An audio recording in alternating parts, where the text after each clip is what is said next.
All right, welcome everyone. When we think about a career in finance, it's easy to believe success is all about mastering the markets, right? Analyzing the data, picking the winners. But what if I told you the biggest challenge isn't out there in the market, but it's actually right inside our own heads?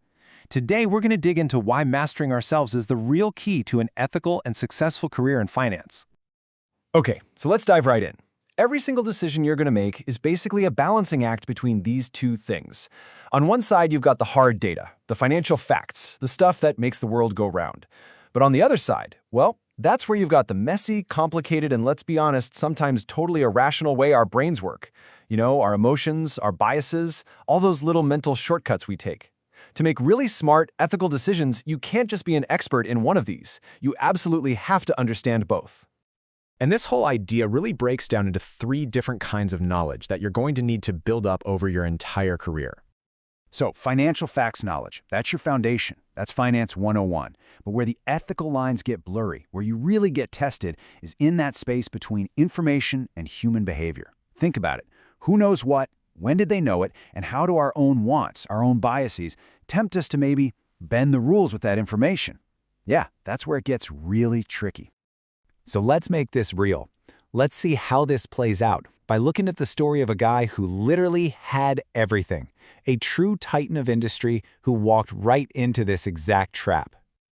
Okay, so meet Rakat Gupta. His story is basically the definition of a blockbuster success. He came from humble beginnings, climbed all the way to the absolute peak of the corporate world. We're talking CEO of McKinsey, board member at Goldman Sachs, a philanthropist working right alongside Bill Gates. This guy wasn't just in the room where it happened. A lot of the time, he was sitting at the head of the table. And by 2008, his personal net worth was estimated to be $100 million. Just let that sink in. That's a staggering amount of money, the kind of wealth that means complete financial freedom. So here's the million-dollar question, or I guess the $100 million question. You've got that kind of money, that kind of prestige, that kind of power. Why on earth would you ever risk it? Why throw away a whole lifetime of incredible achievements just to get more? Well, the answer, at least according to the SEC, was this burning desire to not just be a millionaire, but to be a billionaire. While he was on the board of Goldman Sachs, he got word that Warren Buffett was about to drop a massive market-moving investment into the company. 16 seconds later, he was on the phone with a hedge fund manager. That one call and others that followed led to millions in illegal profits. And in the end, prison time. His career, his reputation, completely destroyed. And this just perfectly captures that fundamental behavioral problem that John Bogle, the founder of Vanguard, talked about. Gupta had everything. He had it all, but he had absolutely no sense of what was enough. He risked what he had and what he needed for something he didn't have and definitely didn't need. And look, this wasn't some one-off thing with Gupta. This temptation to use an information advantage, it pops up over and over again. From Martha Stewart trying to avoid a pretty small loss, all the way to a lawyer like James O'Hagan who made millions just from stuff he overheard. The story is always the same. Using non-public info isn't some clever trick. It's illegal, it's unethical, and it's a great way to end your career. Okay, so if we know our own internal compass can get so easily messed up by greed or by ego, how do we protect ourselves? How do we guard against these traps? Well, the industry itself actually provides a really powerful external compass, a shared code of conduct to keep us on the right path. And right at the heart of that is the CFA Institute's Code of Ethics and Standards of Professional Conduct. And this isn't just some boring list of rules. Think of it more like a framework for being a pro with integrity. It's a global benchmark that anchors everything we do in our duty to the market, to our clients, and to our employers. Now, what's so cool about this is how these 7 standards all weave together to create this sort of web of responsibility. It's not just about one thing. You have a duty to the whole market to keep it fair. You've got very specific duties to your clients and your bosses, and you have a duty to yourself and the profession to always act with integrity and do your homework. It all connects. But it's one thing to have the rule book. It's a whole other thing to know which rule to use when you're under pressure and things aren't so black and white. For that, you need a practical toolkit.